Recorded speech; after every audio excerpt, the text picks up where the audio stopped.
Entonces nos oscurecemos en pensar en esa sociedad desafiante que existió cargada de proyectos antes del inicio de la dictadura militar, y creo que para nosotros lo importante es poder articular esos ciclos históricos, el ciclo de la radicalización política de la sociedad desafiante, de esa sociedad cargada de proyectos, el ciclo de la represión y el ciclo de la democracia y de la democratización que tenemos hace tanto tiempo. Como ustedes no son jóvenes, siempre vivieron en democracia, pero nosotros, que somos más grandes, hemos estado en ciclos de democracias y dictaduras, pero con la especificidad tremenda de la última. Vivimos varias dictaduras, pero con la especificidad tremenda que tuvo la última dictadura militar, con sus centros clandestinos de detención, tortura y exterminio, con la represión clandestina, con la desaparición de personas, la no identificación de los opositores asesinados. Eso es un rasgo distintivo de ese plan sistemático de exterminio, esa voluntad exterminadora y esa macrocriminalidad desde el Estado, que es responsable, y que se están tan preocupados por el número, que lo digan ellos, que lo diga el Estado, que lo digan las Fuerzas Armadas, que mantienen todavía hoy un silencio y una conspiración de silencio y una cero iniciativa para decir dónde están, cuántos son, y la han tenido incluso en los momentos en que no había posibilidad de penalizarlos, es decir, en los momentos en que había leyes de perdón y habían sido indultados. Entonces, creo que entender ese ciclo de radicalización, represión y democracia es en lo que estamos comprometidos, en aportar cada vez más conocimiento sobre eso, y creo que la universidad es una punta para poder seguir amplificando nuestra idea de la sociedad. Bueno, después seguimos si quieren, pero ya creo que me pasé.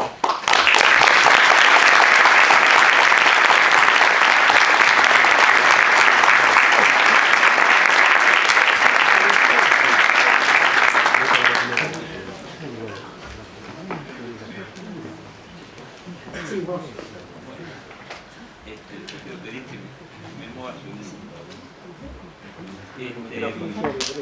Bueno, yo quiero agradecer al señor decano de la Facultad de Ingeniería, él, a la facultad y a la universidad. Tengo un espíritu muy especial con esta universidad, porque yo aquí hice mi carrera de grado, trabajé en docencia y en investigación, y también por esta ciudad, donde vivimos momentos duros y luminosos, y donde ahí hubo compañeros y amigos que no están y que fueron parte de esta ciudad. Yo no quisiera dar un discurso, me parece bien que sea una clase de extensión. Yo doy clase de posgrado, y alguien que sabe me ha dicho, tal vez me engañó, o a lo mejor es cierto, que Aristóteles decía que la mejor medida del conocimiento no es hacer la mejor respuesta, sino ser capaz de hacer la mejor pregunta. Así que yo voy a tratar de dejarles preguntas para que ustedes las busquen, y que están en los temas que se están discutiendo de hace tantos años y que han vuelto a reverdecer permanentemente, con la respuesta que reverdece permanentemente, como lo que se vio el último 24 de marzo.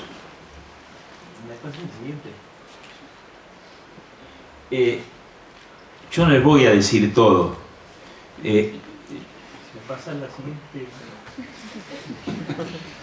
Yo le traje ahí una bibliografía.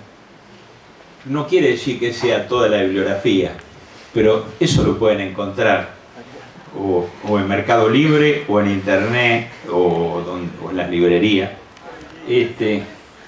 Yo se las dejo porque no voy a poder desarrollar todo, y además no quiero decir que yo tengo la razón, pero allí van a encontrar fundamentos. Lo que después en todo caso la volvemos a poner. Pásame el siguiente.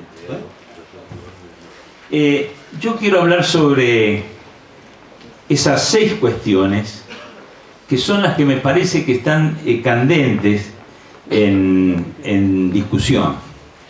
¿Por qué hablamos de historia? Porque nos están diciendo que no hay que volver atrás, que hay que mirar al futuro y olvidar todo. Nos hablan de grietas, parece que lo puso de moda la nata, y dicen que deben cerrarse las grietas. Interesa saber qué fue y a qué vino el golpe, porque está permanentemente en discusión. ¿Fue la lucha de 2 bandos o fue represión al pueblo para aplicar el plan de Martínez de Oz? La cuarta cosa es, ¿era solo un grupo de militares demenciales? ¿Eran solo los milicos del proceso? 4 diablos y nada más.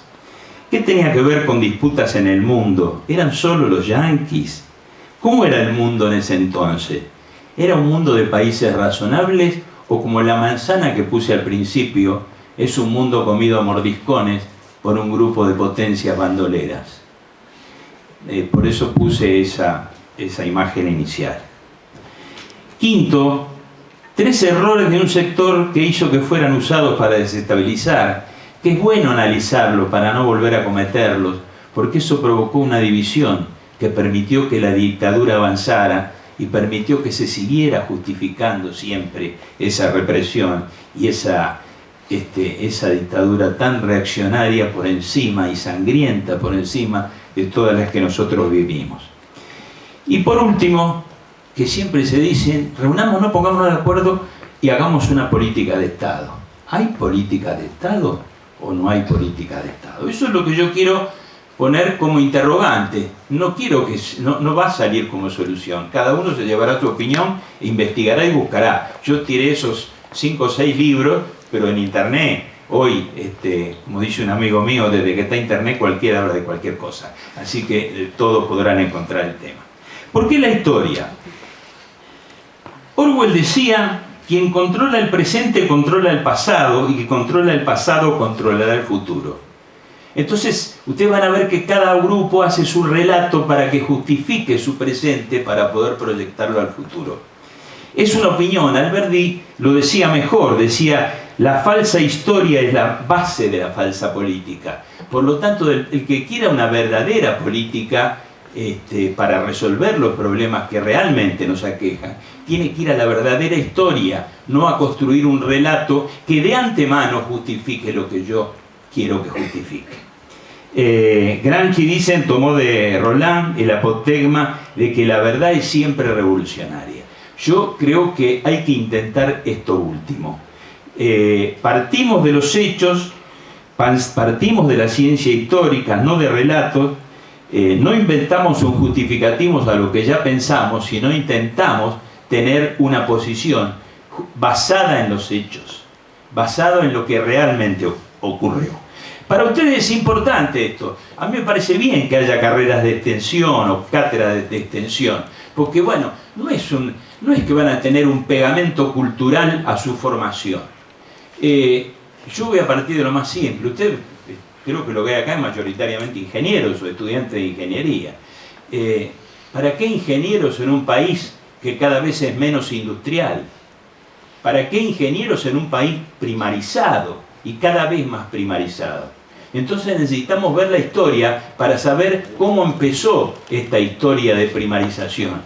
Yo no quiero hacer historia porque soy de afuera en esto, pero tengo entendido que San Martín en el Congreso de Tucumán hizo presentar a Godoy Cruz y a Fray Justo Santamaría de Oro un proyecto de defensa de la industria nacional del vino. Yo los invito a buscar en internet la respuesta que recibieron los diputados de Mendoza.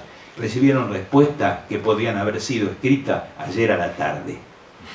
Absolutamente iguales que las que le hubieran dicho ayer a la tarde. Esto en por qué la historia. A ustedes les interesa para saber cómo hacer un país industrial de arranque y como mínimo, además de por ser argentino y parte de qué proyecto de país. Segundo, la grieta que debe cerrarse. Entonces nos dicen que debe haber olvido, que debe haber reconciliación.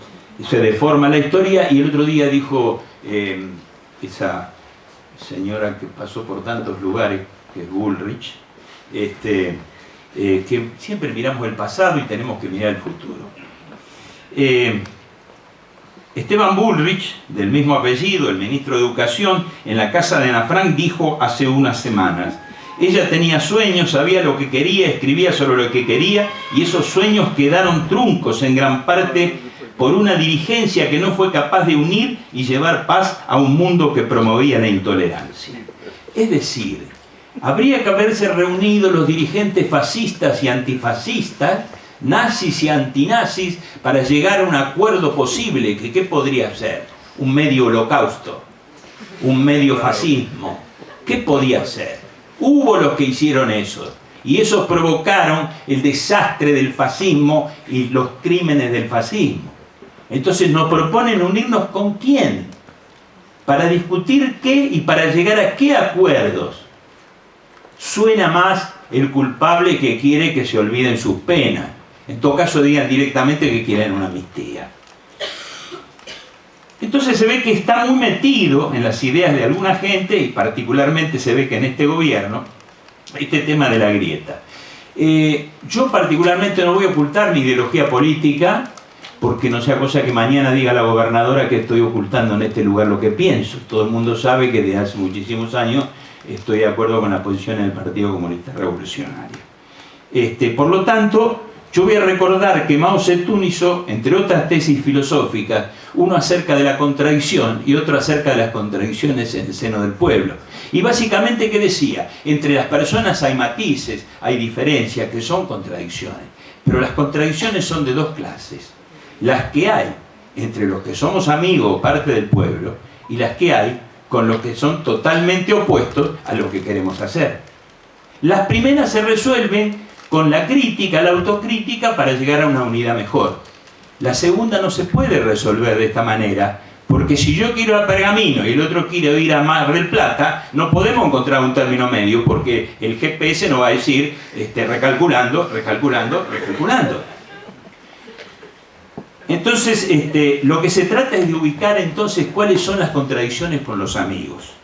Yo soy parte también del Foro Patriótico y Popular, y nuestra idea es reconstituir la unidad del movimiento patriótico y nacional y del movimiento democrático y popular, que estaban unidos al principio, porque ¿quién podría decir que era Belgrano? Es civil y militar, es patriota y es demócrata, porque estaban unidos. Ese movimiento fue separado a lo largo de los años, en contra del futuro de la nación argentina. Entonces allí sí tenemos que discutir para eliminar las grietas, con la unidad, partiendo de lograr más unidad, con la crítica y con la autocrítica, y llegando a acuerdos para trabajar juntos. Unir todo lo que sea factible de ser unido en una huella nueva de democracia grande y de independencia nacional, que no es más que volver a la historia. Es el Acta de la Independencia que decía independiente de toda dominación extranjera, cosa que nuestros gobernantes suelen olvidar a menudo porque tienen una amnesia particular. ¿Y cuáles son los que están enfrente? Todos nos hablan de inflación. ¿Qué es la inflación? La primera respuesta es cuando suben los precios. Uno lo nota en el supermercado, no necesita mucha teoría. Pero resulta que no todos los precios suben igual. Es el aumento relativo de los precios, porque como decía el general Perón, los precios del que trabaja, del salario del que trabaja, suben por la escalera, y los precios de la cosa que hay que comprar suben por el ascensor. Fíjense ustedes que en la propuesta de los docentes no se habla de la inflación. ¿Cuál es la discusión? La inflación del año pasado, que no se quiere cubrir, y se reajusta a los 3 meses, siempre después, y mientras tanto uno deja lo propio. Si ustedes van a comprar, van a encontrar, bueno, Kame lo ha dicho hace tiempo, un productor recibe 10, 20 veces menos de lo que se cobra en la góndola.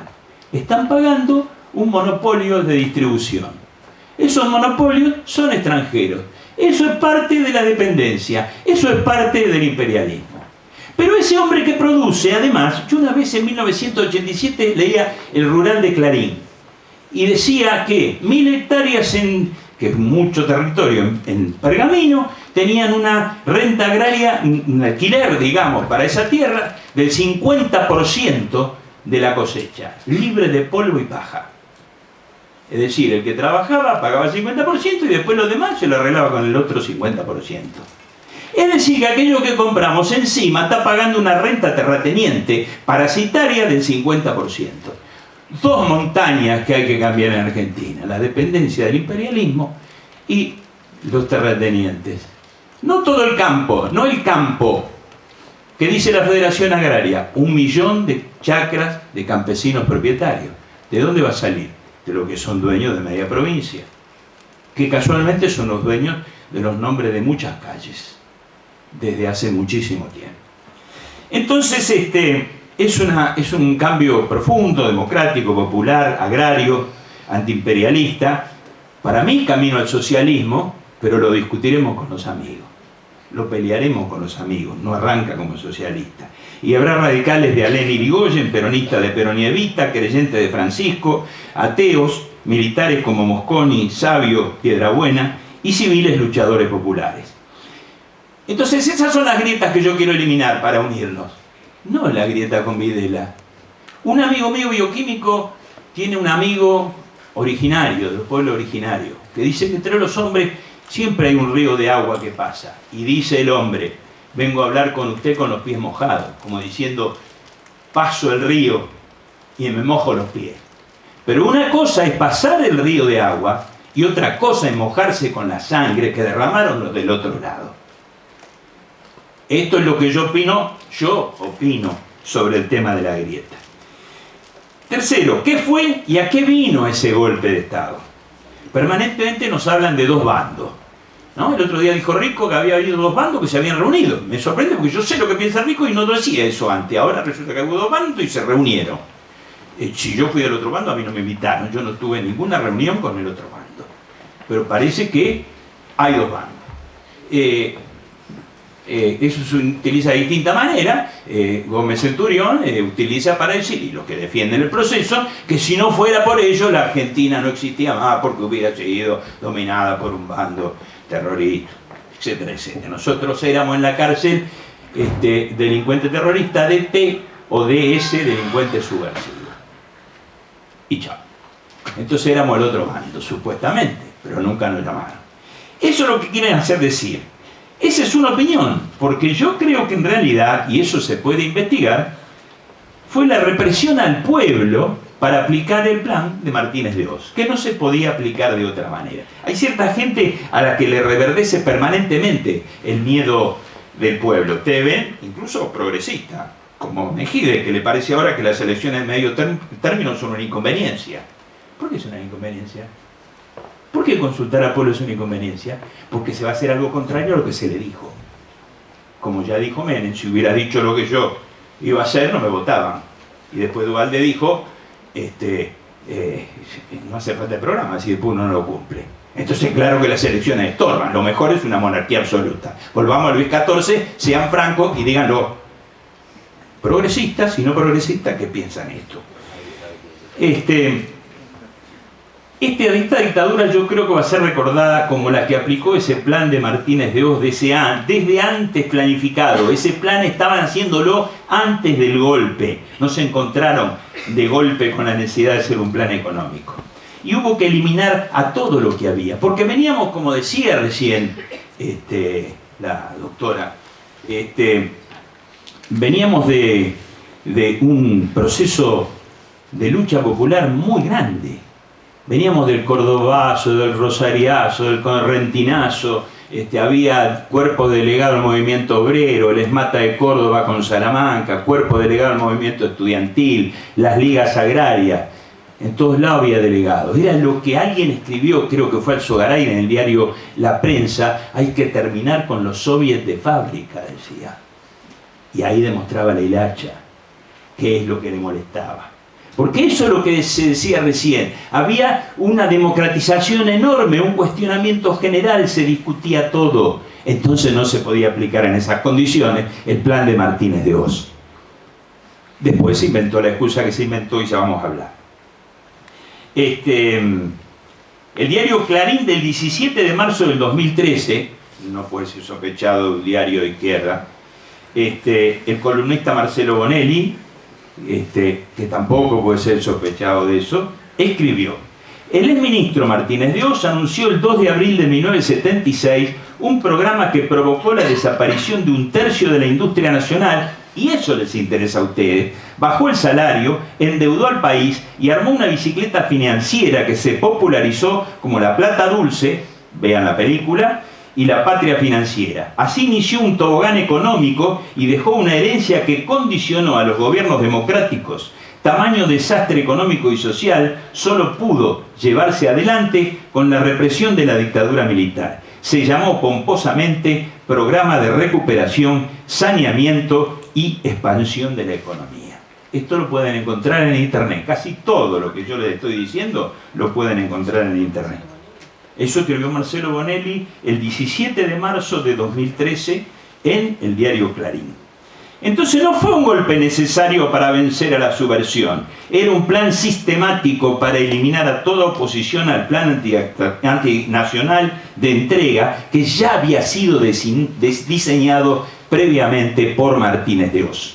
En 1978 Martínez de Oz dijo en el diario La Prensa que había que privatizar 30 o 40 empresas del Estado Nacional y un número similar de empresas provinciales, y que al principio sería difícil y cuesta arriba, pero luego se entraría en una meseta y luego sería fácil y cuesta abajo. Una premonición de lo que ocurrió en la boca del responsable económico de esa dictadura. Esos preparativos golpistas empezaron antes. Antes estaban discutiendo el plan de Martínez de Oz y antes estaban encaramándose en puestos claves del gobierno anterior. El comandante en jefe del ejército, antes de que asumiera Videla, era el general Numa Laplane. El general Numa Laplane, en el Día del Ejército, en mayo de 1975, dijo que estaba en contra de los románticos del golpe de Estado. Es decir, ese comandante era antigolpista y era peronista.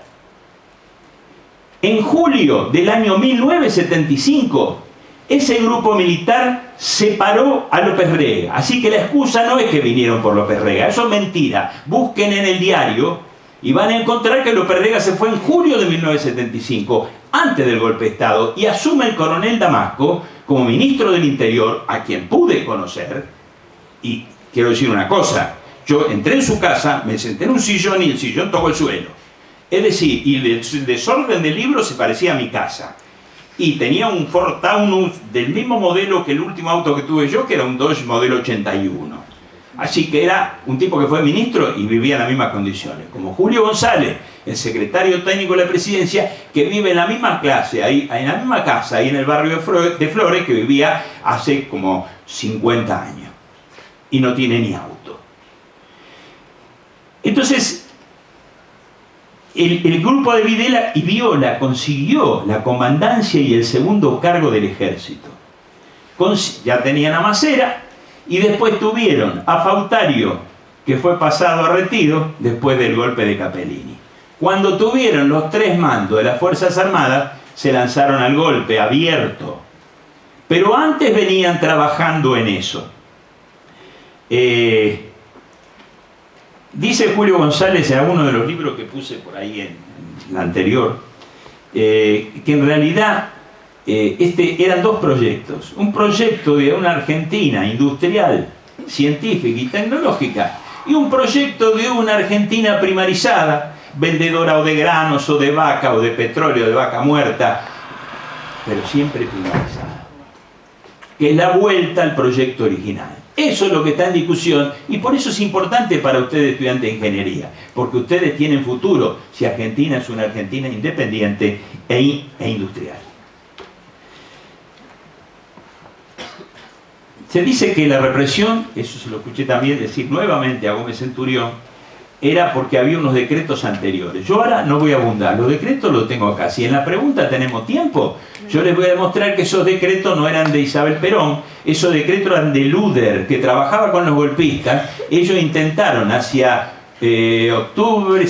septiembre del año 75 que se fuera por enferma Isabel y asumiera Luder, que trabajaba para los golpistas. De la misma manera que en esta provincia el gobernador Calabró trabajaba para Videla. Por eso Enrique Rusconi y los compañeros, el resto de los compañeros asesinados en la lucha antigolpista, fueron asesinados en esta provincia. El gobernador Calabró llegó al extremo que entregó el gobierno a la dictadura en casi una ceremonia de festejo. Eso es lo que estaba pasando. Era un golpe que intentaba aplicar un plan económico antipopular y para eso necesitaba reprimir a sangre y fuego. No se podía aguantar ni 6 meses porque se habían adelantado el llamado elecciones a 6 meses. Eso no tiene explicación. Mienten los que dicen en televisión y en radio otra cosa. Ellos no podían aguantarse ni la elección. Por eso dieron el golpe de Estado. Y estaban operando desde el gobierno anterior. Sobre los decretos le quiero decir que Ruscau era el ministro de Trabajo. Ustedes lo conocen a Ruscau. Y hace un tiempo hizo unas declaraciones y dijo, los tipos hacían lo que querían. E inclusive detenían a compañeros nuestros y no sabíamos qué pasaba.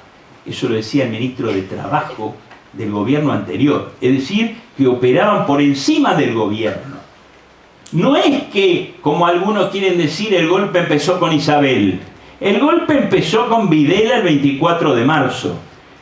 Quien quiera conocer los detalles de todo ese periodo anterior, lean los libros de Julio González. Ahí van a tener las reuniones y se le va a caer el alma al piso cuando vean algunos nombres que operaban a favor de los golpistas en el seno del propio gobierno. Como el gobernador Calabró en el caso de la provincia de Buenos Aires. Entonces tenían 2 fines. Primero, acabar con toda posible resistencia popular a sangre y fuego. Y segundo, terminar con ese gobierno peronista. Que es cierto que era un gobierno débil, pero era un gobierno tercermundista. ¿Era un gobierno que tenía sectores reaccionarios en su seno? Sí lo tenía. Pero era un gobierno que había tomado una serie de medidas que uno no ha encontrado posteriormente. Anuló los contratos de Aluar, que era un negociado escandaloso en el que participó